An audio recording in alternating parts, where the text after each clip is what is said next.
Setelah Putri Chandrawati dan asistennya Susi diperiksa untuk lie detector, hari ini polisi juga memeriksa Ferdy Sambo untuk diuji kebohongannya atau lie detector. Dan lebih lengkap untuk membahas bagaimana menguji kejujuran dari kesaksian seorang Ferdy Sambo dengan menggunakan alat lie detector, kita terhubung dengan Abdul Fikar Hajar, pengamat hukum pidana Universitas Trisakti, dan ada juga mantan Kapolda Jawa Barat Irjen Purnawirawan Anton Carlyan. Selamat petang, Bapak-bapak, Pak Anton, Pak Fikar. Selamat petang. Salam sehat semuanya. Iya, ya, Pak Anton. Iya, saya ke Pak Anton terlebih dahulu. Pak Anton, ada tidak kira-kira pertimbangan polisi akhirnya Ferdy Sambo ini menjalani pemeriksaan lie detector terakhir setelah yang lainnya sudah diperiksa terlebih dahulu? Ya jelas karena pemeriksaannya dari awal kan berubah-ubah. Dari berubah-ubah ini kan penyidik bingung. Nah untuk itu perlu diadakan satu hal yang bisa meyakinkan penyidik bahwa mana pertanyaan atau statement dari FS ini yang betul-betul akurat bisa dijadikan alat bukti sebagai keterangan tersangka di pengadilan. Nah justru dari lie detector itu akan diketahui dari poligraf. Poligraf itu apa? Detak jantung. Detak jantung. Kalau berbohong itu biasanya poligrafnya itu tinggi. Gitu. Karena ya berdebar-debar. Tapi kalau tidak relatif ada batas-batasannya misalkan 10%, 20% gitu kan. Tapi kalau sudah di atas 10% itu diindikasikan ada kebohongan-kebohongan. Dengan ada uji coba pertanyaan-pertanyaan yang diberikan kepada yang bersangkutan. Nah, sehingga nanti di sana ini pun juga harus di verifikasi lagi.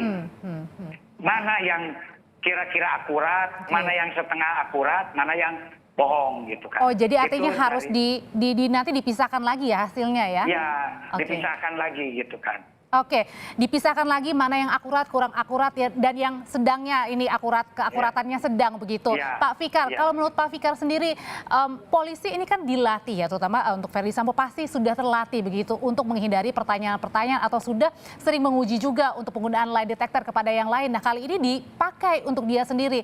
Nah artinya ada kemungkinan kalau hal ini sudah terbiasa bisa dilakukan untuk menghindari sesuatu pertanyaan yang kemudian menyentil untuk Ferdy Sambo. Ya, saya kira menjadi relevan ketika yang diperiksa itu adalah orang-orang yang setiap hari berkecimpung di penyidikan, gitu. Ya, karena dia berhadapan dengan para saksi, tersangka, ya, yang memberikan keterangan. Nah, karena itu, ketika penyidiknya sendiri menjadi tersangka seperti Pak FS ini, ya maka harus ada alat memang yang mengukur apakah keterangannya itu benar-benar apa murni yang terjadi atau realitas yang dia katakan atau keterangan yang dibuat-buat atau keterangan palsu gitu. Ya. Nah, alatnya ini alat pembanding begitu Pak Fikar? Betul. Jadi ini untuk menjaga saja sebenarnya digunakannya lie detector ini untuk pada orang-orang yang punya pengalaman di dalam penyidikan sebenarnya. Itu menurut saya tujuannya seperti itu. Oke, Pak Anton, kalau misalnya kan kita dapat visual juga nih ya bagaimana keadaan di dalam untuk pemeriksaan lie detector sendiri. Nah ini biasanya berarti artinya kalau untuk seorang tersangka, terutama untuk Ferdy Sambo, kira-kira nih Pak Anton, pemeriksaannya ini apakah harus tidak kenal dengan pribadi Ferdy Sambo atau gimana, Pak Anton? Tidak ditentukan kan petugas lie detector itu bisa kena dan bisa tidak kena. Tetapi kan lie detector ini digunakan apabila justru keterangannya itu diragukan. Justru keterangannya itu bertentangan dengan antara yang satu dengan yang lain. Bertentangan dengan saksi-saksi yang lain. Tapi ketika ada keselarasan, tidak mungkin diadakan lie detector. Dan kalau pemeriksa, memang sebaiknya adalah pemeriksa yang tidak dikenal. Karena bagaimanapun juga ada plus minusnya. Kalau dengan yang dikenal, kadang-kadang kan dalam penyidikan itu kita tidak langsung kepada materi pemberita, materi acara gitu, yang kadang-kadang pendekatan pribadi dulu, misalkan di mana, apa kabar keluarga, asal dari mana. Nah, kalau sudah satu frekuensi, biasanya yang diperiksa ini akan jujur gitu. Nah, justru di sini kalau dengan yang dikenal bisa saja dia jujur. Tapi kalau tidak dengan yang dikenal, ini perlu penyamaan frekuensi. Namun ini pun juga tergantung urgensinya. Karena ini masalah kan sudah menjadi jadi ya gaduh gitu kan. Kalau yang dikenal nanti bisa dianggapnya kolusi. Kalau dengan jadi ya mungkin bisa diberikan pertanyaan yang sama kepada pemeriksa yang dikenal dan kepada pemeriksa yang tidak dikenal. Ini rahasianya bagaimana gitu kan. Dan kemudian dikonstruksikan, disamakan dengan saksi-saksi yang lain. Nah, kenapa diadakan lie detector ini hanya beberapa pertanyaan saja yang kira-kira tidak sesuai dengan saksi-saksi yang lain. Tapi kalau yang sesuai nggak ditanyakan di lie detector gitu. Justru yang tidak sama aja gitu kan. Dan memang tadi juga betul kata Prof. Farid bahwa yang bersangkutan pengalaman di Sersil. Jadi pengalaman juga untuk mengelak atau mungkin menghindari unsur-unsur yang disangkakan. Karena sudah terbiasa begitu ya. Nah, saya ke Pak Fikar. Pak Fikar, nah tapi pertanyaannya, katanya kan ada Barada Eliezer, ada Ricky Rizal dan juga Kuat Ma'ruf, ini katanya sama pernyataannya, meskipun kita nggak tahu ya kejujurannya yang mana nih yang ditanyakan. Nah kalau misalnya hasilnya Verdi Sambo juga sama, jujur juga, nah ini kita bingung ya, padahal kan pada saat olah TKP, rekonstruksi juga ini ada perbedaan pandangan masing-masing. Begini, sebenarnya kan dasarnya baik saksi maupun tersangka, dia bebas memberi keterangan apa saja. Itu dasar utamanya. Nah, karena itu kemudian atas dasar itu dia juga punya hak untuk tidak menjawab bahkan. Ya kalau diatur KUHP itu seperti itu. Tidak menjawab atau bahkan mengingkari ya apa yang ditanyakan kepada dia. Nah, itu dasarnya itu. Karena apa? Karena dia tidak disumpah. Yang namanya tersangka itu tidak disumpah. Bohong sekalipun tidak punya konsekuensi yuridis gitu. Artinya dia akan dituntut sebagai keterangan palsu atau apa, tidak akan pernah gitu. Karena itu tadi kebebasan dia memberikan keterangan.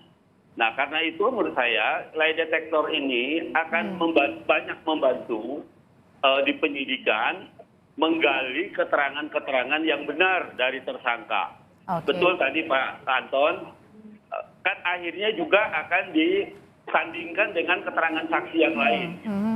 Apakah sinergis atau selaras gitu, ataukah berlainan gitu. Nah, yang jadi soal kan kalau berlainan dari satu realitas dilihat secara berlainan. Nah, itu yang akan diselaraskan sebenarnya itu gitu. Tapi yang penyidik yang masyarakat juga tanyakan Pak Anton ketika diumumkan kalau Barada Eliezer, Ricky Rizal dan juga Kuat Ma'ruf ini dikatakan jujur, tapi beda tidak diungkap kalau yang Putri dan asistennya ini kira-kira kenapa analisanya? Kemungkinan ada hal-hal yang menyangkut kehormatan dan harga diri. Makanya sampai hari ini kan Putri tidak ditahan kan sampai hari ini pun juga. Nah, hal tersebut sebetulnya tidak usah terlalu dipermasalahkan. Karena masalah penahanan itu walaupun tidak ditahan, apabila nanti jatuh hukuman kan dihitung. Ditahan tidak ditahan sama saja. Dan penahanan itu bukan wajib, bukan harus, tapi dapat yang merupakan kewenangan penyidik. Jadi walaupun sekarang sudah ditahan, tetap saja nanti sekarang ditahan ini akan dikurangi. Dan kenapa tadi bahwa ini tidak diungkap? Karena ini menyangkut harga diri dan kehormatan. Toh seseorang pun juga, siapapun juga dia tetap ketika dia meminta, mohon tolong lindungi hak saya. Karena baik tersangka, saksi punya hak asasi agar keterangannya itu tidak dipublikasi. Dan ketika penyidik kemudian saksi tersangka meminta tidak dipublikasi, kemudian penyidik mempublikasi, walaupun seluruh masyarakat meminta, kita harus melindungi, kecuali nanti ada waktunya di depan sidang. Nah, kenapa? Ini karena ada permintaan dari yang bersangkutan agar jangan dipublikasi. Jadi ada permintaan, tanggapannya Pak Fikar? Ya, boleh ya seorang tersangka atau seorang saksi meminta isi keterangannya tidak dipublikasikan. Dan itu wajib diikuti. Karena apa? Karena proses di penyidikan itu sebenarnya masih rahasia. Ya. Yang terbuka itu sebenarnya di pengadilan, gitu ya. Tetapi kerahasiaannya itu tidak berlaku bagi umpamanya penasehat hukum yang mendampingi atau penyidik yang melakukan pemeriksaan atau stakeholder lain yang memang terlibat di dalam pemeriksaan dalam pembuatan berita acara itu tidak rahasia gitu. Tetapi keluar apa isi keterangannya, nah itu yang memang masih jadi rahasia.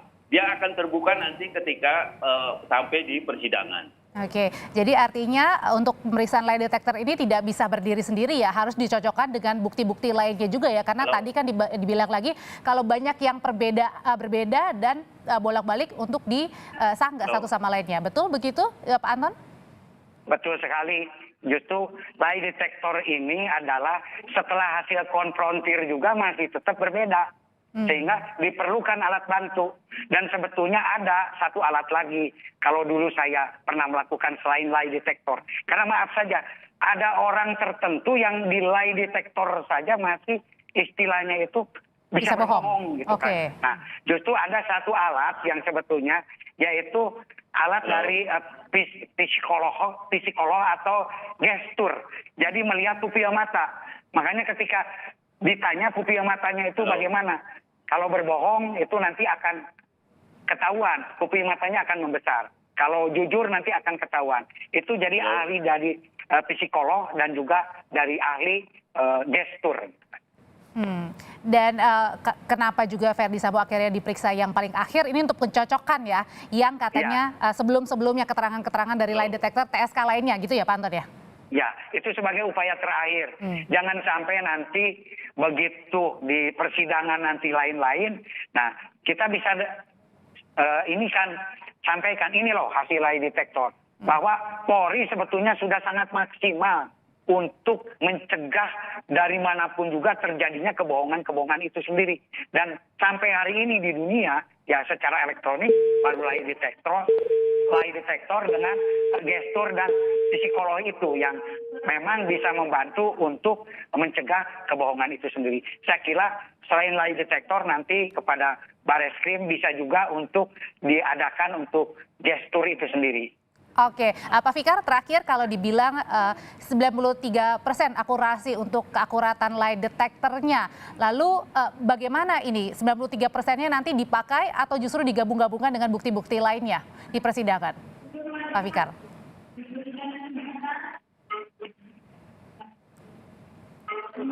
Pak Fikar? Saya ulang lagi Pak, saya telepon. Halo Pak? Iya, dapat mendengar suara saya Pak? Terima. Halo. Oke, Pak Fikar, jadi kalau dikatakan 93% akurasi untuk lie detectornya. Pak, ini lagi telepon ulang. Oke, saya mungkin ke Pak Anton terlebih dahulu. Ya, oke, Pak Anton. Jadi setelah hasil lie detector nanti akan sudah selesai semuanya, kemudian sebelumnya juga ada rekon ulang, apalagi kira-kira yang akan dilakukan polisi untuk melengkapi sehingga berkasnya bisa diterima semuanya oleh kejaksaan? Ya biasanya berembuk dengan kejaksaan itu sendiri.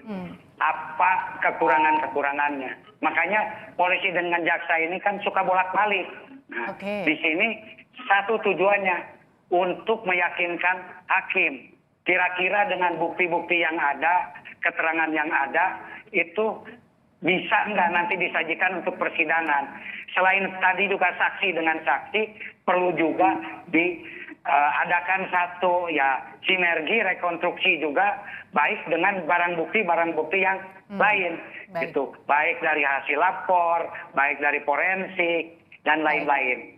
Dan betul Oke. tadi pun juga memang tersangka berhak untuk ingkar, berhak untuk diam. Tetapi ketika ada dua alat bukti yang sah, ditambah satu keyakinan hakim, itu tetap bisa dipidana ketika unsur-unsur pidana itu sendiri Sudah memenuhi masuk. ya? Baik. Ya, barang siapa dengan sengaja Oke, singkat. berbuat, gitu kan. Oke, baik.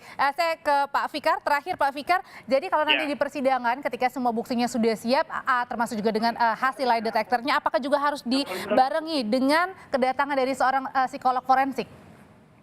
Ya, saya kira psikolog forensik itu konteksnya adalah pembuktian, gitu ya. Jadi kalau dimungkinkan dia datang untuk menjelaskan hasil forensiknya. Tetapi sesungguhnya forensik itu hanya dengan surat saja sudah bisa berbicara sebenarnya. Karena dia diakui sebagai bukti surat yang dikeluarkan oleh instansi yang kredibel, gitu. Sehingga dia bisa didudukan sebagai alat bukti surat. Selain baik. alat bukti lainnya, keterangan saksi, keterangan ahli, ya, kemudian petunjuk dan keterangan tersangka. Jadi Baik. alat bukti surat itu bisa berdiri sendiri. Oke, baik. Jadi lie detector juga menjadi salah satu bagian yang harus dilewati untuk menguji atau menambah kelengkapan berkas sebelum nantinya juga akan diserahkan ke pihak kejaksaan. Terima kasih mantan Kapolda Jawa Barat Irjen Purnawirawan Anton Carlyan dan Abdul Fikar Hajar, pengamat hukum pidana Universitas Trisakti.